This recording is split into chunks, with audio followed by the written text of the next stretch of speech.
Hello class. तो हमने अपने nature and significance of management chapter को कंप्लीट कर दिया था। तो ये आज इसका पार्ट 5 है जिसमें हम एनसीईआरटी के क्वेश्चंस को देखेंगे। Very short answer type question, short answer type question, long answer type question को मैं इसके बाद पार्ट 6 लाऊंगा जिसमें हम देखेंगे केस स्टडीज़, उनकी प्रैक्टिस करेंगे और एमसीक्यूज़ भी मैं उसी में लाऊंगा। इसमें हमने देखना है सिर्फ आज कि आंसर की आप लेंथ कितनी रखें ताकि आपकी ओवर राइटिंग भी ना लगे ज़्यादा और आपका टाइम भी बचे और आपको मार्क्स ज़्यादा से ज़्यादा मिल पाएँ सही लिख के। तो मैं आज वही दिखाएंगे आपको, हम वही देखेंगे आज। तो चलिए स्टार्ट करते हैं। सबसे पहले हम ले लेते हैं क्विक रिवीजन फटाफट से। सबसे पहले क्विक रिवीजन ले लेनी चाहिए फटाफट। क्विक रिवीजन में सबसे पहले देखते हैं हम मैनेजमेंट का मीनिंग। मैनेजमेंट एक प्रोसेस है हमारा, planning, organising, staffing, directing, controlling का। गेटिंग थिंग डन, काम पूरा करना with the aim of achieving goal, goal को अचीव करने के सपने के साथ। इफेक्टिवली और इफिशिएंटली, इफेक्टिवली का मतलब हमने देखा था, इफिशिएंटली का मतलब हमने देखा था। इफेक्टिवली का मतलब होता है कम से कम टाइम में पूरा करना, इफिशिएंटली का मतलब होता है कम से कम कॉस्ट में पूरा कर देना। फिर हमने देखे थे फीचर्स। फीचर्स में सबसे पहले हम देखा था गोल ओरिएंटेड। गोल होता है मैनेजमेंट का ऑल परवेसिव होती है, हर जगह मैनेजमेंट चाहिए, मल्टी डायमेंशनल होती है। इसमें हमने 3 डायमेंशन देखी थी। उसके बाद हमने देखा था मैनेजमेंट एक कंटिन्यूअस प्रोसेस है। कंटिन्यूअस यानी कि कभी भी ख़त्म नहीं होएगा, चलता रहता है। ग्रुप एक्टिविटी है, आई को वी के साथ रिप्लेस करता है। डायनामिक फंक्शन है, नेचर के हिसाब से चेंज होना पड़ता है इसको। इंटेंजिबल फोर्स है, फीलिंग, मैनेजमेंट को हम फील कर सकते हैं ना कि देख सकते हैं। ऑब्जेक्टिव में हमने देखे थे ऑर्गेनाइजेशन ऑब्जेक्टिव। ऑर्गेनाइजेशन में हमारे पास 3 ऑब्जेक्टिव थे, सर्वाइवल, प्रॉफिट, ग्रोथ। सर्वाइवल होना जरूरी है, उसके बाद प्रॉफिट भी होना थोड़ा जरूरी है, ग्रोथ भी होनी जरूरी है। फिर पर्सनल ऑब्जेक्टिव हमने देखा था अपने एम्प्लॉय के गोल अचीव होने चाहिए, उनके सपने भी पूरे होने चाहिए। सोशल ऑब्जेक्टिव हमने देखा था समाज की सेवा। उसके बाद हमने देखा था importance of management. Importance of management सबसे पहले थी अचीविंग ग्रुप गोल। ग्रुप गोल अचीव होता है इससे। इंक्रीज एफिशिएंसी, एफिशिएंसी इंक्रीज होती है ऑर्गेनाइजेशन में। Create dynamic organisation, dynamic organisation बन जाती है। अचीव पर्सनल ऑब्जेक्टिव अचीव हो जाते हैं। डेवलपमेंट ऑफ सोसाइटी, डेवलपमेंट भी होती है सोसाइटी की जब हम सोशल ऑब्जेक्टिव कंप्लीट करते हैं। नेचर ऑफ मैनेजमेंट में हमने देखा था मैनेजमेंट क्या है। मैनेजमेंट एक आर्ट और साइंस बोथ है, दोनों है, but it is not an exact science. Exact science इसलिए नहीं है क्योंकि उसके एक्सपेरिमेंट किस पे हुए हैं। साइंस के एक्सपेरिमेंट केमिकल रिएक्शन वगैरह पे हुए हैं और मैनेजमेंट के जो एक्सपेरिमेंट्स हैं वो ह्यूमंस पे हुए हैं, ठीक है। और सेकंड पॉइंट इसका था कि ये यूनिवर्सली एप्लीकेबल है, हर जगह चलती है साइंस जो हमारी। लेकिन मैनेजमेंट हमारी अकॉर्डिंग टू सिचुएशन होती है। मैनेजमेंट एक हमारी प्रोफेशन नहीं थी, but very soon it will be recognise as full profession. बड़ी जल्द वो प्रोफेशन भी कहलाएगी। Level of management. Level of management में सबसे पहले आता है हमारा top management, focus on determination of objective and policies. Middle management attempt to achieve this objective and through the effort of other manager, and supervisory और operational level directly oversee the effort of the workforce. Top management हमारी policy बनाती है, middle level उसको achieve करने की वो करती है एफर्ट, और सुपरवाइजरी जो मैनेजमेंट होती है ऑपरेशनल लेवल वो ओवरसी करती है, मतलब मैनेजमेंट के वर्क को देखती है कि काम सही हो रहा है कि नहीं हो रहा। फिर आता है function of management. Function of management में हमने देखा था फंक्शंस ऑफ मैनेजमेंट, इसकी छोटी छोटी हमने डेफिनेशन भी देखी थी। प्लानिंग, ऑर्गेनाइजिंग, स्टाफिंग, डायरेक्टिंग और कंट्रोलिंग। कोऑर्डिनेशन। कोऑर्डिनेशन यानी कि ग्रुप ऑफ पीपल, मतलब अकेला काम ना करके अगर हम मतलब ग्रुप में काम करें तो अच्छा काम होता है और जल्दी होता है। Coordination is the essence of management. Management का एसेंस है। अगर हम इनको अलग अलग उसमें बांट दें डिपार्टमेंट में, तो आप खुद बताइए, अगर एक बंदा डायरेक्टिंग कर रहा है, एक बंदा कंट्रोलिंग कर रहा है, एक बंदा प्लानिंग कर रहा है, तो कितना अच्छा ऑर्गेनाइजेशन चलेगा। Process of achieving unity of action coordination में आता है, ठीक है। अगर आपको इसमें से कुछ भी समझ नहीं आया तो मैंने समझाने के लिए वीडियो बनाई भी नहीं है, हमने सिर्फ क्वेश्चंस को देखने के लिए वीडियो बनाई है। ये तो क्विक रिवीजन फटाफट से हमने लेनी थी क्वेश्चन देखने से पहले, तो मैंने दे दी। मैं डिस्क्रिप्शन में मैं इस सब के ऑलरेडी फुल्ली एक्सप्लेनेशन वीडियो के पार्ट्स डाल चुका हूँ। 5 पार्ट में हमने nature and significance of management complete कर दिया चैप्टर। जिसने भी वो नहीं देखी है वो देख लीजिएगा, मैं डिस्क्रिप्शन में उनकी लिंक दे दूँगा पार्ट्स के, आप जाके देख सकते हैं। मैंने अच्छे से और बहुत धीरे धीरे एक्सप्लेनेशन की है, बहुत अच्छे से की हुई है, आपको समझ आ जाएगा। फिर आप ये देखिए चाहे अगर आपने एनसीईआरटी के क्वेश्चन ही देखने हैं तो आप यहाँ से देख सकते हैं, उसमें भी कोई दिक्कत नहीं है। व्हाट इज़ फिर सबसे पहले हम देखते हैं very short answer type question. सबसे पहले उसमें what is mean by management, management का मतलब क्या है। अब मैंने इतना बड़ा इसमें लिखा है, ये आपको इतना बड़ा आंसर लेंथी लिखने की ज़रूरत नहीं है। वेरी शॉर्ट आंसर टाइप आपका 2 नंबर, 1 नंबर में तो MCQ आते हैं, 2 नंबर 3 नंबर तक आएगा, इससे ऊपर नहीं आएगा। अगर ये आपका 2 नंबर तक आता है तो आपने सिर्फ इसमें इतना लिखना है, मैनेजमेंट एक प्रोसेस है गेटिंग थिंग डन, काम पूरा करना with the aim of achieving goal effectively and efficiently. सिर्फ आपको इतना ही लिखना है, आपका काम बन जाएगा 2 नंबर में। डेफिनेशन में हमने लिखना है मैनेजमेंट एक प्रोसेस है ऑफ वर्किंग, अगर डेफिनेशन आ जाती है तो की बात कर रहा हूँ, with and through others to effectively achieve organisation objective by efficiently using limited resource in the changing environment. ये नाम लिखने की आपको ज़रूरत नहीं है, अगर आपको याद रहे तो लिख दीजिए, वरना रहने दीजिए, ठीक है। अगर आपको आता है सिर्फ मीनिंग लिखना तो आप इन दोनों में से कोई भी लिख सकते हैं, इन दोनों में से कुछ भी लिख सकते हैं। मीनिंग लिखना है ये लिख दीजिए, आप डेफिनेशन लिखनी है कुछ भी लिख सकते हैं। अगर आता है आपको सिर्फ मीन बाय मैनेजमेंट, अगर आती है डेफिनेशन लिखने की बात तो आपको ये लिखनी पड़ेगी नीचे डेफिनेशन, ठीक है। ऊपर ये लिखने की जरूरत नहीं है, फिर ओवर राइटिंग हो जाएगी वरना। सेकंड क्वेश्चन है हमारा name 2 important characteristic of management. सिर्फ हमें अगर इसमें आता है वेरी शॉर्ट आंसर टाइप में क्वेश्चन तो आपको सिर्फ लिखना है इसमें 2 इंपॉर्टेंट कैरेक्टरिस्टिक पूछी है, यानी कि फीचर पूछे हैं मैनेजमेंट के, तो आप 2 कोई भी लिख सकते हैं जो आपको याद रहे। हमने कितने सारे फीचर देखे थे, उसमें से मैंने 2 उठाए। मैनेजमेंट एक इंटेलिजिबल फोर्स है, management is a dynamic function है। तो आपको इसको एक्सप्लेन करने की जरूरत नहीं है। अगर आपको 3 नंबर में क्वेश्चन आता है तो आप तब लिख सकते हैं इसको इतना बढ़ा चढ़ा के। अगर 2 नंबर में आता है तो सिर्फ ये ऊपर की हेडिंग भी लिखेंगे तब भी काफ़ी है। थर्ड क्वेश्चन आता है आपका identify and state the force that bind all other functions of management. सारे फंक्शन को बांध के रखती है मैनेजमेंट की कौन सी फोर्स है। वैसे शॉर्ट में अगर आएगा ही, वैसे शॉर्ट में आंसर में आएगा क्वेश्चन, ये आएगा भी। तो कोऑर्डिनेशन ही एक फोर्स है जो बांध के रखती है सारे फंक्शंस ऑफ मैनेजमेंट को, planning, organising, staffing, directing, controlling department को बांध के रखती है, एक दूसरे से जोड़ के रखती है, ठीक है, कोऑर्डिनेशन। फोर्थ क्वेश्चन है हमारा list any 2 indicator of growth. 2 indicator बताने हैं ग्रोथ के, हमने कितने सारे देखे थे। अगर सेल वॉल्यूम इंक्रीज़ हो रही है तो ग्रोथ हो रही है, एम्प्लॉय इंक्रीज़ हो रहे हैं तो ग्रोथ हो रही है, प्रोडक्ट इंक्रीज़ हो रहे हैं ऑर्गेनाइजेशन के तो ग्रोथ हो रही है, हमने वही लिखे हैं। आप ऐसे भी लिख सकते हैं, या तो आप नंबर पॉइंट 1 डाल के यूँ लिख सकते हैं। फर्स्ट पॉइंट में आप लिख सकते हैं वॉल्यूम इंक्रीज, सेकंड में आप लिख सकते हैं नंबर ऑफ़ एम्प्लॉय, थर्ड में आप लिख सकते हैं नंबर ऑफ़ प्रोडक्ट, ऐसे लिख सकते हैं आप, ठीक है। तो हमने देखे very short answer type questions. अब आते हैं हम शॉर्ट आंसर टाइप क्वेश्चन। इसमें आपको थोड़ी लेंथ बड़ी रखनी पड़ती है, ये आपके 4 नंबर तक आते हैं, 3 या 4 नंबर तक। तो इसमें सबसे पहले स्टेट बेसिक फीचर बताने हैं हमें मैनेजमेंट के as a profession. Basic feature बताने हैं मैनेजमेंट के प्रोफेशन से। हमने सिर्फ इसमें हेडिंग नहीं लिखनी जैसे हम वेरी शॉर्ट में कर रहे थे, वैसे नहीं करना। इसमें हमने क्या करना है, इसमें हमने करना है पूरा एक्सप्लेन भी करना है।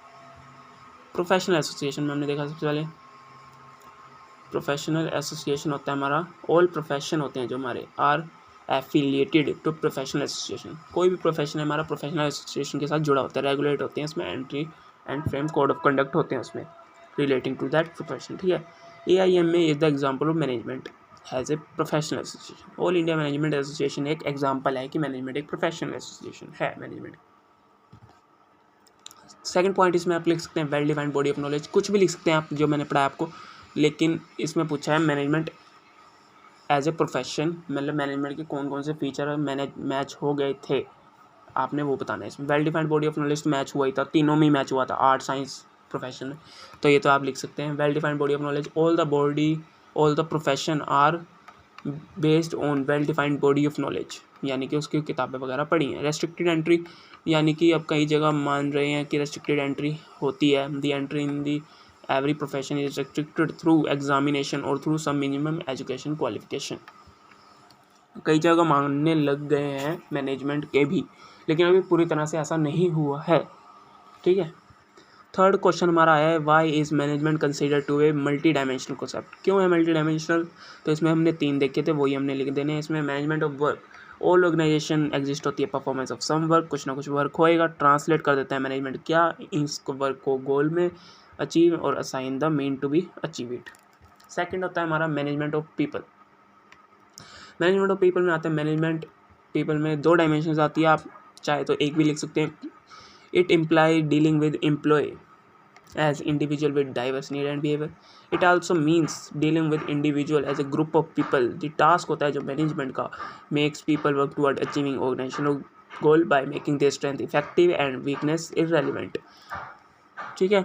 मैनेजमेंट ऑफ ऑपरेशन में आप लिख सकते हैं no matter what the organisation it has some basic product और service to provide in order to survive. This is interlinked with both management of work and people. मैं आपको फिर बता रहा हूँ, अगर आपको ये समझ नहीं आ रहा है तो मैंने ये समझाने के पर्पज़ से वीडियो डाली भी नहीं है। मैं आपको सिर्फ इतना बताना चाह रहा हूँ कि लेंथ कितनी होनी चाहिए। अगर आपके आंसर आते हैं क्वेश्चन आते हैं तो आपको आंसर में कितनी लेंथ रखनी है। ज़्यादा बड़ा आंसर नहीं रखना, ज़्यादा छोटा भी आंसर नहीं रखना, ताकि आपके नंबर कट जाए। अगर आपने मेरी प्रीवियस वीडियो नहीं देखी है तो मैंने उसमें फुल्ली एक्सप्लेनेशन के साथ पार्ट्स डाल रखे हैं। ओनली पार्ट 5 में हमने कवर किया है, पार्ट 6 ये एनसीईआरटी क्वेश्चन है, पार्ट 4 में किया है, ये पार्ट 5 में एनसीईआरटी क्वेश्चन है। पार्ट 6 में हमने क्या करना है, आगे के वो करेंगे केस स्टडीज़ और एमसीक्यू। उसके बाद ये पूरा चैप्टर हमारा हाथ में होगा, जेब में होगा। ठीक है। फिफ्थ हमारा क्वेश्चन है कोऑर्डिनेशन है जो is the essence of management. Do you agree? बता दीजिए क्यों एग्री करते हो कि मैनेजमेंट का एसेंस है, इंपॉर्टेंस है मैनेजमेंट क्यों है। ग्रोथ होती है, साइज ग्रोथ हो जाती है मैनेजमेंट की। An organisation growth result in the increase in the number of people employed with varied individual aspiration and culture, so it is important to harmonize individual goal with the organization through coordination. Second है functional definition. all the department है जो हमारा all the department and division may have their own objective, policy and their own style of working. However, all department and individual are interdependent and cannot work in isolation. Thus, coordination necessary for linking the activity of various department. Specialization, जिसको जो काम पसंद आए, जिसमें वो माहिर है उसमें वो काम दे दो उसको. Mostly specialized have a feeling of superiority and prioritize their zone of activity. Coordination seeks to sequence and integrate all the specialist activity into a wholesome effort. Long answer type question आते हैं। अब इसमें आपको पता ही है कितने number का आता है, 6-5 नंबर का ये आपका आंसर आता है। ठीक है। इसमें आपका सबसे पहला क्वेश्चन दिया हुआ है मैनेजमेंट एक consider to be both art and science है, वो हमें एक्सप्लेन करना है, बताने हैं उनके फीचर्स। सबसे पहले मैंने आर्ट के फीचर बता दिया। अगर आप यहाँ पे सबसे पहले स्टार्ट कर सकते हैं, मैंने यहाँ लिखा नहीं, सॉरी, यहाँ पे आप लिख सकते हैं आर्ट। ठीक है, आर्ट आप यहाँ लिख दीजिएगा। एग्जिस्टेंस ऑफ थियोरेटिकल नॉलेज, जो भी आप पहले एक्सप्लेन करना चाह रहे हैं, साइंस या आर्ट जो भी लिख दीजिएगा। Existence of theoretical knowledge in every art systematic and organized study material should be available, compulsory to acquire theoretical knowledge. Personalized application, the use of basic knowledge differ from person to person and thus art is very personalized concept. For example, two dancer, two actor, two writer will always differ from demonstrating their art. अपनी कला दिखाने में अलग है। Based on practice and creativity, जितनी practice करेंगे उतनी हमारी आर्ट अच्छी होती जाएगी। फोर्थ पॉइंट नहीं, comparing management as an art. सबसे पहले एग्जिस्टेंस ऑफ थियोरेटिकल नॉलेज, ये इससे मैच करता है क्योंकि मैनेजमेंट में भी बहुत सारी बुक्स अवेलेबल हैं। पर्सनलाइज एप्लीकेशन, इसमें भी मैनेजमेंट में हम इसमें अपनी कला दिखाते हैं, अपने हिसाब से दिखाते हैं। ठीक है। Every manager has his own unique style of managing thing and people, he uses creativity in applying management techniques. Art based on practice and creativity, management भी एक ऐसा ही है। People uses creativity in applying management technique and skill improve their regular application. Since all the features and जो it management, so it can present in management, so it can called an art. इसको हम art कह सकते हैं। अगला आता है हमारा science. Science is a systematic body of knowledge that is based on general truth which can be tested anywhere at any time. Feature of science are as follows. Systematic body of knowledge. Science has a systematic body of knowledge based on principle and experiment. Principle based on experiment. Scientific principle developed through experiment and observation. ठीक है। Universal validity. Scientific principle have universal validity and application which can be tested anywhere at any time. Compare करेंगे management को as science. Science में systematic body of knowledge है, इसमें भी है management है systematic body of knowledge. Principle based on experiment, its principle are developed over a period of time. हम पूरा एक चैप्टर देखेंगे प्रिंसिपल मैनेजमेंट का, उसमें आपको और क्लियरिटी आएगी। Based on repeated experiment and observation, but experiment based on humans. आप वहाँ देखेंगे ह्यूमंस पे एक्सपेरिमेंट हुए हैं। Universal validity, management principle are universally applicable but they have to be according to given situation. ठीक है, इससे हमें पता लगता है मैनेजमेंट के ये वाला हमारा हाफ मैच हुआ और ये वाला तो हमारा बिल्कुल ही मैच नहीं हुआ, यानी कि मैनेजमेंट एक इन एग्जैक्ट साइंस है, फुल एग्जैक्ट साइंस नहीं है। सेकंड क्वेश्चन हमारा आता है इसमें, do you think management has characteristic of a full fledge profession? आप ऐसा मानते हैं कि मैनेजमेंट एक फुल फ्लैज प्रोफेशन है? आपने यहाँ सबसे पहले लिखना है नो। सबसे पहले आपने लिख के स्टार्ट करना है नो, उसके बाद आपने स्टार्ट कर देना है management as profession. Profession means an occupation with specialised knowledge and skill are required and entry is restricted. सबसे पहला पॉइंट आप लिखेंगे well defined body of knowledge. All the profession are based on well defined body of knowledge. Restricted entry, the entry होती है in every profession is restricted through examination और through some minimum education qualification. Professional association होता है जो हमारा are affiliated to professional association which regulate entry and frame code of conduct relating to that profession. Ethical code of conduct, all professions are bound by code of conduct relating to the profession. Service motive, the main aim of a profession is to serve its client. Aim ही होता है मैंने profession का कि वो सर्व करे, ठीक है। लेकिन मैनेजमेंट में ऐसा कुछ नहीं होता, उसका सर्विस एक सोशल ऑब्जेक्टिव होता है जो उसको पूरा करना होता है, लेकिन इसमें हमें करना ही है। Well defined body of knowledge, books available है मैनेजमेंट में, बुक अवेलेबल है। रेस्ट्रिक्टेड एंट्री, एजुकेशन मांगते हैं, अब मांगने लग गए हैं लेकिन पूरी तरह नहीं। प्रोफेशनल एसोसिएशन बनी हुई है। एथिकल कोड ऑफ कंडक्ट, ऐसा कुछ नहीं है। सर्विस मोटिव, उसका हाफ हम ले सकते हैं, यानी कि फुल फ्लैश प्रोफेशन तो नहीं है। Management does not fulfil all the feature, ठीक है, all the feature of a profession and thus it not a full-fledged profession like doctor, lawyer, etc. but very soon it will be recognized as full-fledged profession. अगर आपको इसमें समझ नहीं आया तो आप मेरी प्रीवियस वीडियो देख सकते हैं, उसमें मैंने इसको पूरा एक्सप्लेन किया है कि मैनेजमेंट प्रोफेशन क्यों नहीं। A successful enterprise, third question हमारा, एक successful enterprise has to achieve its goal effectively and efficiently. Explain, इसको आप क्या लिख सकते हैं? खास पर्पस मेरा यही था कि आप कैसे लिखेंगे अगर ऐसा क्वेश्चन आया। इफेक्टिवली और इफिशिएंटली होता है, आप मीनिंग लिख देंगे, डिफरेंशिएशन लिख देंगे सबसे पहले। लेकिन आपको इसमें क्या करना है, लेंथ बढ़ानी है। अगर क्वेश्चन की लॉन्ग आंसर टाइप क्वेश्चन है, सबसे पहले आप लिखिए मीनिंग एंड डेफिनेशन बोथ। अगर आपको एक भी याद रहती है वो लिख दीजिए, चलिए लिखना यहीं से स्टार्ट करना है। मैनेजमेंट एक प्रोसेस है getting thing done with the aim of achieving goal effectively and efficiently. Definition में भी आप management is the process of working with and through others to effectively achieve organisational objective by efficiently using limited resources in the changing environment. Effectiveness or efficiency का meaning or differentiation like this: completion of work on time, completion of work with the minimum cost and maximum profit. Main consideration is time, main consideration is cost. Doing the right thing on time, doing the right thing in the right way.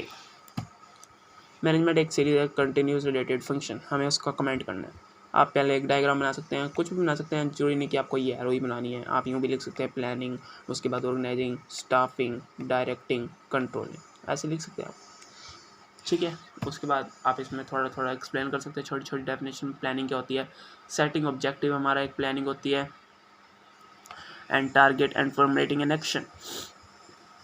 Plan it bridges the gap between where we are and we want to reach. हम कहाँ हैं और कहाँ पहुँचना चाहते हैं, वो planning हमारा बताती है। Organizing involve assigning duty, grouping tasks, establishing authority and responsibility, relationship and allocation the resources required to perform specific plan.